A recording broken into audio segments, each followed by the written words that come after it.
माध्यमिक शिक्षा मंडल द्वारा आगामी आयोजित होने वाली बोर्ड परीक्षाओं को लेकर वीडियो कॉन्फ्रेंसिंग से कलेक्टर को दिशा निर्देश दिए गए।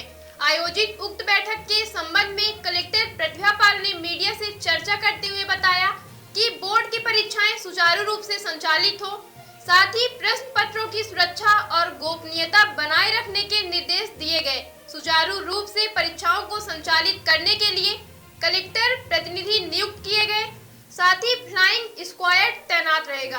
आपको बता दें, मार्च और अप्रैल माह में बोर्ड परीक्षाओं का आयोजन किया जाना है। आगामी 17 फरवरी को केंद्र अध्यक्षों को प्रशिक्षण दिया जाएगा। शांतिपूर्ण परीक्षा संपन्न कराने के लिए केंद्रों के आसपास 100 मीटर पर किसी का आना जाना प्रतिबंधित रहेगा। केंद्र अध्यक्ष, शिक्षक, पेरेंट्स किसी को भी 100 मीटर की परिधि में मोबाइल ले जाने की अनुमति नहीं होगी। परीक्षा शुरू होने से आधे घंटे पहले स्टाफ और छात्रों को परीक्षा केंद्र पर पहुंचना होगा। कलेक्टर प्रतिभा पाल ने तनाव मुक्त होकर परीक्षा देने की अपील छात्राओं से की है। बताया जाता है कि संवेदनशील केंद्रों पर जैमर लगाने की भी व्यवस्था की जाएगी। मोबाइल फोन का उपयोग प्रतिबंधित कराना होगा। इस बार जो सेंसिटिव और हाइपर सेंसिटिव कितने सेंटर्स हैं? मोबाइल फोन का उपयोग प्रतिबंधित कराना होगा। इस बार जो सेंसिटिव और हाइपर सेंसिटिव कितने सेंटर्स हैं?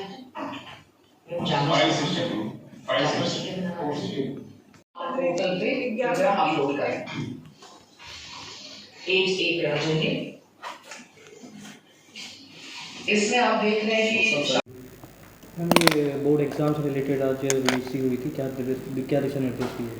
10वीं और 12वीं की जो बोर्ड परीक्षाएं हैं उनकी तैयारियों को लेकर के आज माध्यमिक शिक्षा बोर्ड ने निर्देश दिए हैं, और इसमें जो निर्देश हैं वो इस बात को ध्यान में रख के कराए गए हैं कि परीक्षाएं सुचारू रूप से चलें और सुरक्षा व्यवस्था भली प्रकार से रहे।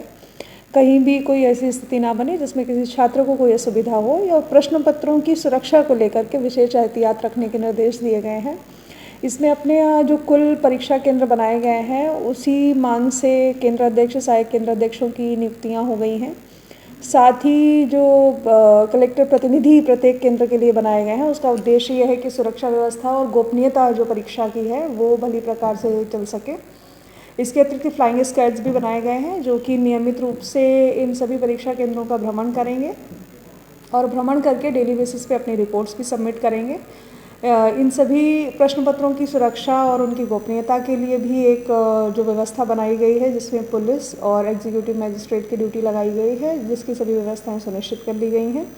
आने वाले जो मार्च और अप्रैल में जो अपनी बोर्ड की परीक्षाएं होनी हैं, 10वीं की 12वीं की, उन दोनों ही परीक्षाओं के लिए जिले की तैयारियां अंतिम चरण में हैं। जो ट्रेनिंग्स हैं अपनी वो परसों से शुरू होंगी, जिसमें पहले जो कलेक्टर प्रतिनिधि हैं उनकी ट्रेनिंग्स होंगी, उनको बताया जाएगा कि उनको क्या काम करना है, अपेक्षाएं क्या हैं उनसे। और इसी प्रकार से 17 तारीख को सभी केंद्राध्यक्ष और सहायक केंद्राध्यक्षों की भी एक ट्रेनिंग आयोजित होगी।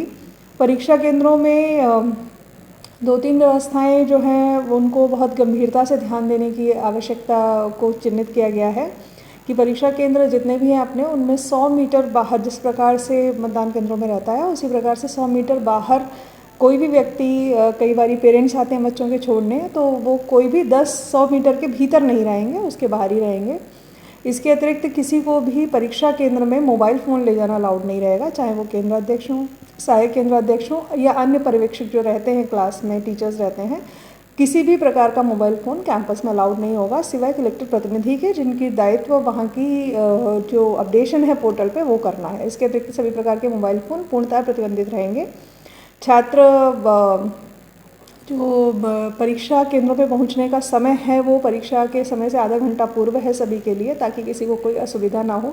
सभी स्टूडेंट्स से मैं अपील भी करना चाहूँगी कि वो परीक्षाओं की तैयारी बिना किसी तनाव के करें, और परीक्षा केंद्रों की व्यवस्थाएं इस प्रकार से हम लोग करने का प्रयास करेंगे कि उनको किसी भी प्रकार की असुविधा परीक्षा देते समय ना हो। जैमर वगैरह भी लगाने का जैमर के संबंध में जो निर्देश है वो स्वयं बोर्ड ने कुछ केंद्रों को चिन्हित किया हुआ है और उनकी जानकारी उसके बाद ही आएगी। बोर्ड का जो मंडल का जो मुख्य फोकस है वो इस विषय पर है कि परीक्षाओं की गोपनीयता, परीक्षा प्रश्न पत्रों की गोपनीयता पूरी तरीके से सुनिश्चित की जा सके। सर्व सुविधायुक्त नेशनल हॉस्पिटल समान तिराहा रीवा में अब कैंसर का सफल उपचार और ऑपरेशन की सुविधा उपलब्ध है। हमारे यहाँ मिल रहा है आयुष्मान भारत निरामय योजना का लाभ।